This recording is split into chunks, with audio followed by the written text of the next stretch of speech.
Hello students, now in this video we are going to study the vector product of two vectors. या आधी आपण scalar product म्हणजे त्याला dot product म्हणलेला होता. आपण scalar product of two vectors पाहिलेला आहे. आता आपण vector product of two vectors बघणार आहे. दोन्हीचा अर्थ वेगळा आहे, दोन्ही वेगळे आहेत लक्षात ठेवा. Scalar product and vector product. तर यामध्ये काय आहे तर इथे पण ए बार आणि बी बार असे दोन वेक्टर्स असतील. इथे पण आपण एक रिव्हिजन मी घेते थोडंसं. स्केलर प्रोडक्टमध्ये काय पाहिलं आपण, ए बार आणि बी बार असे दोन वेक्टर्स होते. त्यामध्ये अँगल थीटा होता. स्केलर प्रोडक्टचं डेफिनेशन बघा. A bar there are two vectors A bar and B bar and theta is angle between these two vectors. Then the scalar product or dot product, the definition of dot product is mod a bar mod b bar into cos theta. हा पण definition पाहिलेला होता आपण dot product मध्ये. a bar dot b bar is mod a bar mod b bar cos theta. आणि याचे example मी solve करून दाखवलेले होते. त्यामध्ये आन्सर जे होतं स्केलर क्वांटिटी आलेली होती, 5 असेल 2 असेल अशी. यामध्ये आयजे के आलेलं नव्हतं म्हणून याला स्केलर क्वांटिटी म्हणतात याला. आता आपण वेक्टर प्रोडक्ट बघणार. म्हणजे वेक्टर प्रोडक्टमध्ये काय आहे, यामध्ये आणि यामध्ये काय फरक आहे. दोन्ही डायग्राम पण सेम आहेत. इथे पण अँगल थीटा आहे. Here the vectors there are two vectors A bar and B bar and angle between these two vectors is also theta. But in this the direction is important. इथे मी लिहिताना arrow लिहिलेला नाहीये, इथे नुसता angle लिहिला होता. तर इथे ॲरो दिलेला आहे. म्हणजे इथे काय आहे ॲरो म्हणजे डायरेक्शन. म्हणजे स्टार्ट जो आहे तो ए बार पासून स्टार्ट झाला आणि बी बार पर्यंत. आणि हा जो असा जर आपण घेतला तर राईट हँड थंब रूल फिजिक्समध्ये झालेले आहे त्याप्रमाणे इथून असं जर घेतला आपण तर हा जर डायरेक्शन आहे तो आपल्याला काय सांगतो, हा याचा जो प्रोडक्ट आहे तो त्याचं डायरेक्शन असं वर असेल.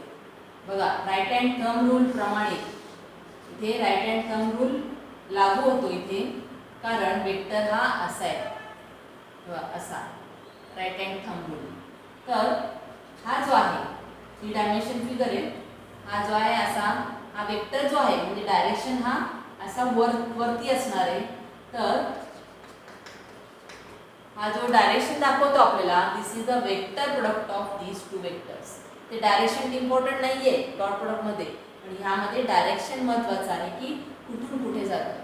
आता समजा हा वेक्टर मी असा घेतला तर हा असा असेल ए बार आणि समजा बी बार आणि बी बार असा दिलेला तर असा असेल.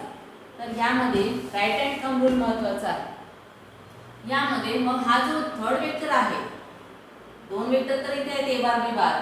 हा जो थर्ड वेक्टर आहे this is the unit vector N cap perpendicular to these two vectors A bar and B bar. असे दोन वेक्टर्स आहेत, त्याला परपेंडिक्युलर जो असेल, समजा असे दोन वेक्टर्स आहेत, ह्याला जो परपेंडिक्युलर जो वेक्टर असेल तोच युनिट वेक्टर असतो आणि तोच ए बार क्रॉस बी बार या दोन्हीचा जो प्रोडक्ट आहे vector product is denoted by letter A bar cross B bar. Dot product आपण डॉट दिला होता मध्ये, तर इथे प्रोडक्ट जो आहे तो A bar cross B bar. And the definition is mod A bar mod B bar sine theta into N cap. बघा यामध्ये काय होता, A bar dot B bar is mod A bar mod B bar cos theta होता फक्त. तर हा जो definition आहे यामध्ये काय येणार, mod A bar mod B bar sine theta into N cap. Mod A bar means magnitude, याचा लेंथ. मॉड बी बार म्हणजे बी बारचा लेंथ असेल, मॅग्निट्यूड असेल आणि यांच्यामधला अँगल थीटा आणि ते साइन अँगल असेल sine theta into N cap. N cap means unit vector perpendicular to both A bar and B bar. म्हणजे इथे हा एक्स्ट्रा आहे एन कॅप, तोच काय दाखवतो आपल्याला डायरेक्शन दाखवतो. म्हणून हा जो डेफिनेशन आहे यामध्ये एन कॅप लायला विसरायचं नाही आणि अँगल जो आहे तो साइन थीटा येणार, यामध्ये कॉस थीटा येणार. हा फरक आहे दोन्हीमध्ये. बघा मी दोन्ही लिहून दाखवलेले आहेत. हा सिंपल आहे mod A bar mod B bar cos theta. तर क्रॉस प्रोडक्ट जो आहे तो काय असेल, mod A bar mod B bar sine theta N cap. N cap means unit vector perpendicular to both A bar and B bar. So this is the definition of cross product. Now see the remark of this. आता example solve करताना सगळं लागणार आहे आपल्याला. तर remark बघा. आता हा जो वेक्टर प्रोडक्ट आहे त्याला दुसरं नाव जो आहे तो क्रॉस प्रोडक्ट म्हणतात. कारण का? Because it is denoted by cross bar. असं लिहू नका, it is plus sign. A bar cross B bar नुसता असंही लिहायचं नाही, डॉट पण लिहायचं नाही, यामध्ये क्रॉस येणार. डॉट म्हणजे तो स्केलर प्रोडक्ट झाला आणि हा क्रॉस म्हणजे क्रॉस वेक्टर प्रोडक्ट झाला. Now see students will see the remarks, म्हणजे जे महत्त्वाचे आहेत आपल्याला एक्झाम्पलला लागणार आहेत ते आपण आता बघतोय. मी फक्त एक्सप्लेनेशन सांगते, याचे नोट्स तुम्हाला पाठवणार आहे. First remark is mod of A bar cross B bar, magnitude.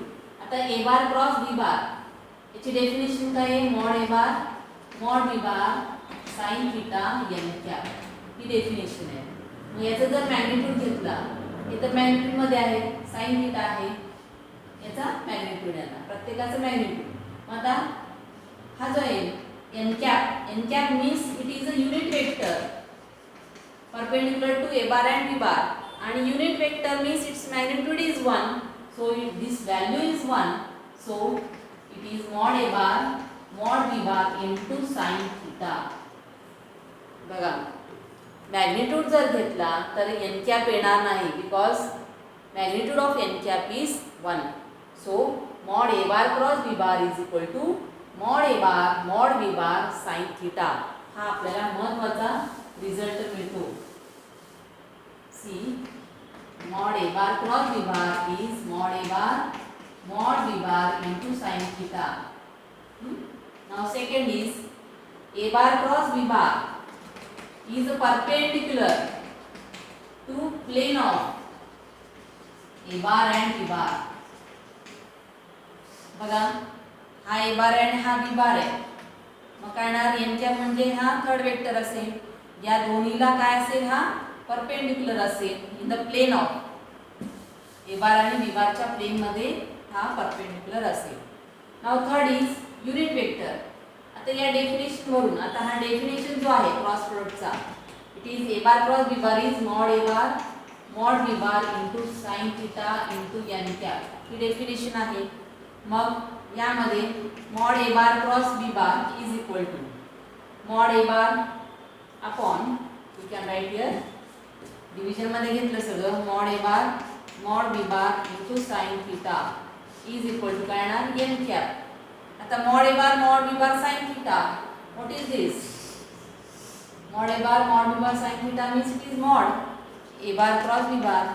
So A bar cross B bar divided by its value is mod of A bar cross B bar is equal to n cap.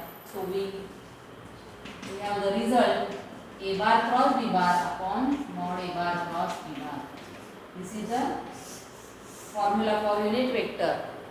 n cap is mod a bar a bar cross b bar upon mod a bar cross b bar. या अगोदर आपण unit vector काढलेले होते सुरुवातीला, तिथे पण आपण काय केलं होतं? n cap काढताना n cap means a bar upon mod a bar, लक्षात आलं असेल. म्हणजे तो वेक्टर आणि त्याचा मॅग्निट्यूड याला काय म्हणतो आपण? Unit vector. इथे पण तसंच येणार.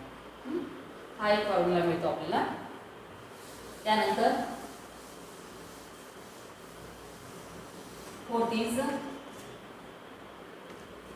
ए bar and B bar any two coplanar vectors, then any vector c bar in the space can is given by a bar c bar is equal to, अशा ए बार आणि बी bar असे दोन vectors आहेत. If there is vector c bar, then c bar is equal to x a bar plus y b bar plus z into a bar cross b bar. A bar cross b bar is perpendicular to both a bar and b bar. Now next is हा महत्वाचा आहे. पहिला remark, त्यानंतर तिसरा remark, हे महत्वाचे आहे. Now fifth is A bar cross B bar ची आपण डेफिनेशन पाहिलेली की mod A bar mod B bar into sine theta into N cap. तर B bar cross A bar means it is mod B bar mod A bar sine theta. आता इथे बी bar cross ए बार, हा B bar आहे हा ए बार आहे. मग इथे काय येणार, हा ए बार क्रॉस बी बार घेतलं तर असं येणार. मग बी बार क्रॉस ए बार म्हणजे असं येणार. असं जेव्हा घेतो तेव्हा तो आतमध्ये जाईल. ए बार क्रॉस बी बार म्हणजे असं बाहेर येईल आणि बी बार क्रॉस ए बार म्हणजे आत जाईल, म्हणजे ऑपोजिट डायरेक्शन मध्ये येणार. म्हणून इथे काय येणार, हा मायनस एन कॅप येईल. युनिट वेक्टर हा ऑपोजिट साइन मध्ये असेल म्हणून काय लिहिता येईल आपल्याला, बी bar cross A bar is minus A bar cross B bar. म्हणजे जर आपण याची इंटरचेंज केली तर निगेटिव्ह साइन येणार. पण डॉट डॉट मध्ये तसं नव्हतं. A bar dot B bar is B bar dot A bar, दोन्हीची व्हॅल्यू सेमच होते. पण इथे यामध्ये मात्र A bar cross B bar is B bar minus B bar cross A bar, किंवा असं लिहिता येईल B bar cross A bar is minus B bar cross A bar. B bar cross A bar is minus A bar cross B bar, किंवा A bar cross B bar is minus B bar cross A bar. समजा जर आपण interchange केला तर minus sign घ्यायचा, हे लक्षात ठेवा. हा पण महत्त्वाचा रिझल्ट आहे. त्यानंतर नेक्स्ट रिमार्क आहे,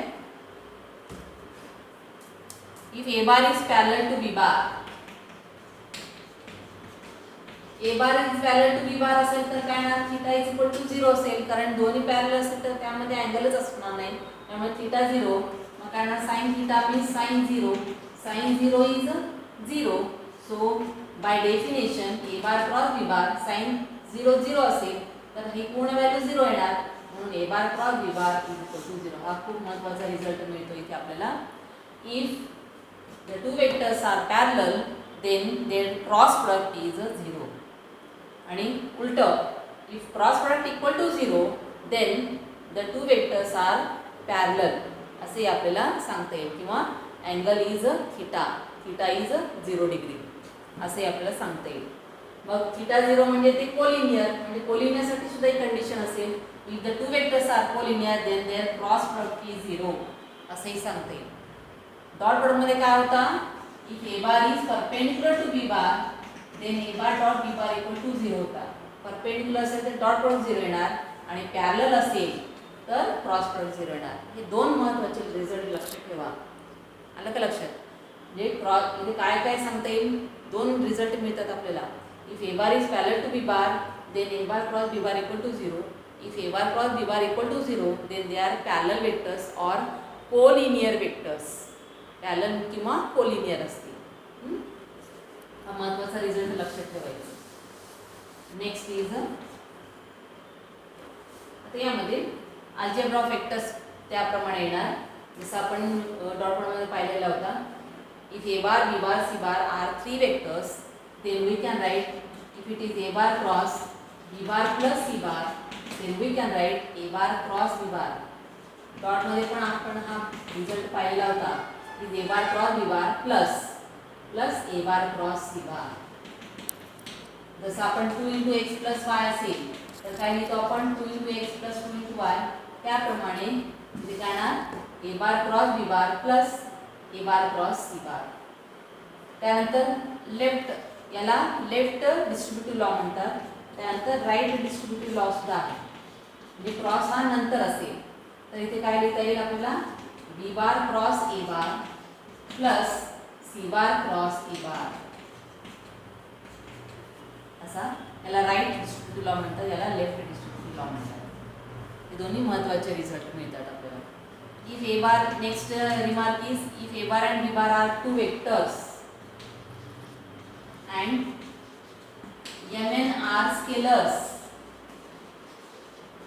हे जर स्केलर्स असतील तर इथे काय काय रिझल्ट मिळतात आपल्याला, m × a bar cross b bar is equal to, scalar आहे तर हा मल्टिप्लाय होणार is m × a bar cross b bar असा रिझल्ट मिळेल. किंवा a bar cross m b bar एकालाच मल्टिप्लाय होणार m a बार किंवा m b बार. त्यानंतर m a bar cross m b bar, m a bar cross m b bar is equal to, you can write mn × a bar cross b bar. mn हे scalar आहे ते बाहेर लिहिले तर ब्रॅकेटमध्ये काय लिहिता येईल, ए बार क्रॉस बी बार असा लिहिता येईल. समजलं? हे आपल्याला नंतर लागणार आहे.